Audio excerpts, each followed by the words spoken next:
जय माता दी।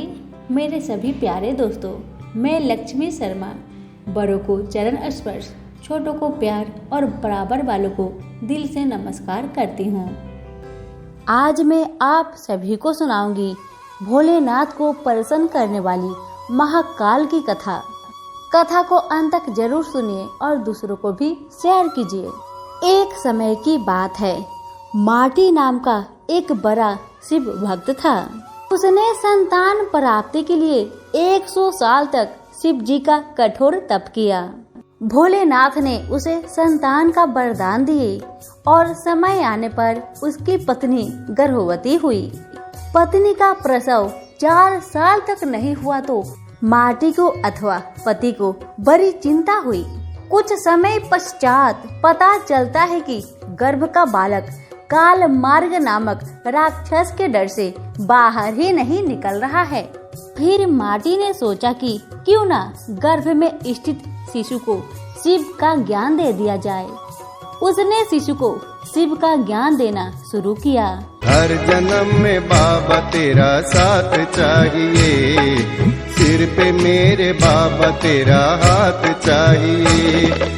सिलसिला ये टूटना नहीं चाहिए, मुझको मेरी भक्ति का इनाम चाहिए। जिससे शिशु को बोध हुआ और वह बाहर निकला। माटी ने काल मार्ग से डरने के कारण अपने पुत्र का नाम रखा काल भीति। काल भीति जन्म से ही परम शिव भक्त थे।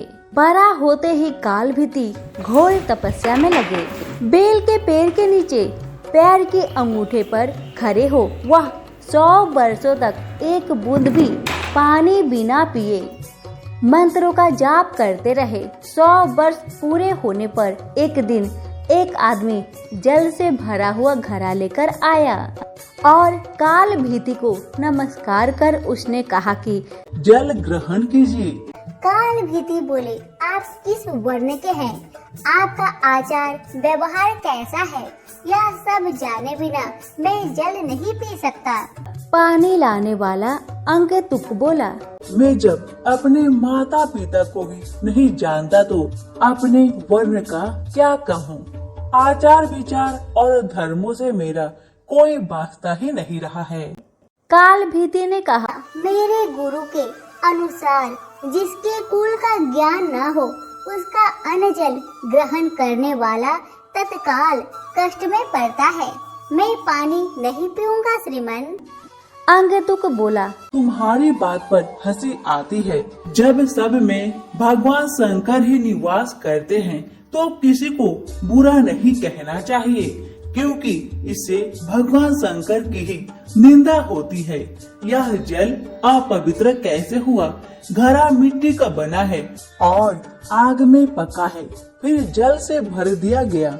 मेरे छूने से अशुद्धि आ गई, तो अगर मैं अशुद्ध होकर इस धरती पर हूँ तो आप यहाँ क्यों रहते हैं? आकाश में क्यों नहीं रहते? काल भीति ने कहा, सभी में शिव ही है। सबको शिव मानने वाले नास्तिक लोग खाना छोड़कर मिट्टी क्यों नहीं खाते? राख और धूल क्यों नहीं फाकते?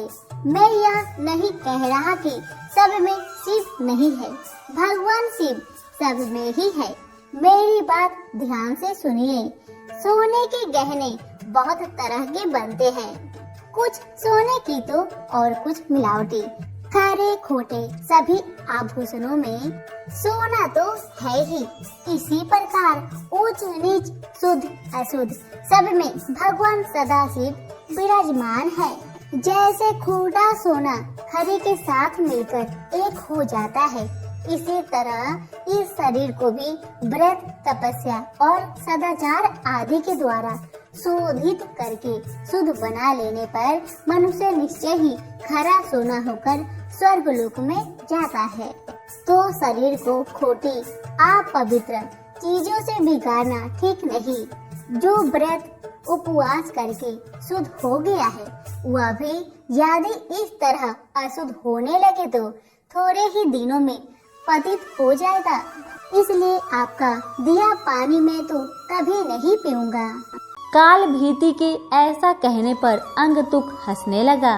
उसने दाहिने अंगूठे से जमीन कुदेरकर एक बड़ा गड्ढा तैयार किया। फिर उसी में वह सारा जल डुलका दिया। गड्ढा भर गया, पानी बचा रह गया।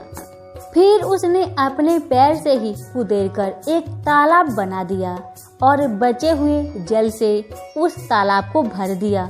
यह अशुद्ध दृश्य देखकर कालभूति जरा भी नहीं चौंके। आगंतुक बोला, ब्राह्मण देव, आप है तो मूर्ख, परंतु बातें पंडितों जैसे करते हैं। लगता है आप अपने विद्वानों की बात नहीं सुनी। कुआं दूसरे का, घड़ा दूसरे का और रस्सी दूसरे की ही है। एक पानी पिलाता है और एक पीता है। सब समान फल के भागी होते हैं। ऐसा ही मेरा भी जल है। तुम धर्म के ज्ञाता हो, फिर क्यों इसे नहीं पियोगे? काल भीति ने विचार किया, यदि एक कार्य में अनेक सहायक हो तो काम करने वाले को मिलने वाला फल बंटकर समान हो जाता है। बात तो ठीक है। काल भीति ने उस मनुष्य से कहा, आपका यह कहना ठीक है। कुएं और तालाब का पानी पीने में दोष नहीं है, फिर भी आपने तो अपने घड़े के जल से ही इस गड्ढे को भरा है। यह बात सामने देखकर मैं हरगिज़ इसे नहीं पीऊंगा। काल भीति के हठ पर वह पुरुष हंसता हुआ अंतर ध्यान हो गया। अब काल भीति को अचरज हुआ। सोचने लगे कि यह क्या किस्सा है। इतने में ही उस बेल के पेड़ के नीचे धरती आकर सुंदर चमचमाता शिवलिंग प्रकट हो गया। अब काल भीति ने कहा, जो पाप के काल है, जिनके कंठ में काला चिन्ह सुशोभित होता है तथा जो संसार के फल स्वरूप है, उन भगवान महाकाल की मैं शरण लेता हूँ। आप हमें शरण दीजिए। आपको बारंबार नमस्कार है। काल भीति की स्तुति पर महादेव उस लिंग से प्रकट हुए और कहा, ब्राह्मण, तुमने इस महातीर्थ में रहकर मेरी जो आराधना की है उससे मैं संतुष्ट हूँ। अब काल मार्ग से तुम निर्भय रहो। मैं ही मनुष्य के रूप में प्रकट हुआ था। मैंने यह गड्ढा और तालाब सब तीर्थों के जल से भरा है। यह परम पवित्र जल तुम्हारे लिए ही लाया था। तुम मुझसे कोई मनोवांछित वर मांगो। काल भीति ने कहा, प्रभु, यदि आप मुझ पर प्रसन्न है तो सदा यहाँ निवास करें। इस शिवलिंग पर जो भी दान पूजन किया जाए वह अक्षय हो।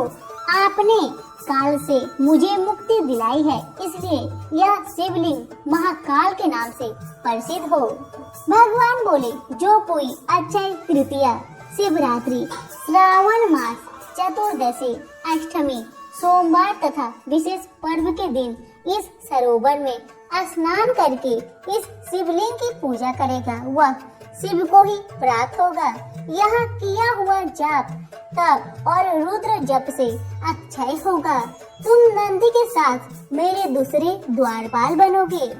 सभी बोले, भोलेनाथ की जय हो। कथा पसंद आने पर लाइक शेयर जरूर कीजिएगा। धन्यवाद।